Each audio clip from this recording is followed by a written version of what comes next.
اے نبی صلی اللہ علیہ وآلہ وسلم، کہہ دو کہ میں تو اپنے پروردگار ہی کی عبادت کرتا ہوں اور کسی کو اس کا شریک نہیں بناتا۔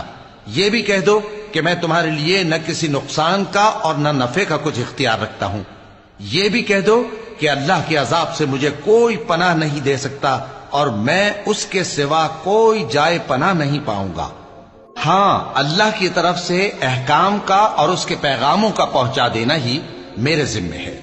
اور جو شخص اللہ اور اس کے پیغمبر کی نافرمانی کرے گا تو ایسوں کے لیے جہنم کی آگ ہے،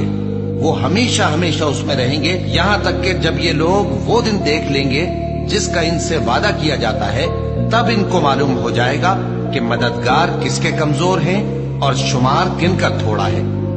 کہہ دو کہ جس دن کا تم سے وعدہ کیا جاتا ہے میں نہیں جانتا کہ وہ عنقریب آنے والا ہے یا میرے پروردگار نے اس کی مدت دراز کر دی ہے۔ وہی غیب کا جاننے والا ہے، سو کسی پر اپنے غیب کو ظاہر نہیں کرتا، ہاں جس پیغمبر کو پسند فرمائے اور اس کو غیب کی باتیں بتا دے تو اس کے آگے اور پیچھے نگہبان مقرر کر دیتا ہے تاکہ معلوم فرمائے کہ انہوں نے اپنے پروردگار کے پیغام پہنچا دیے ہیں،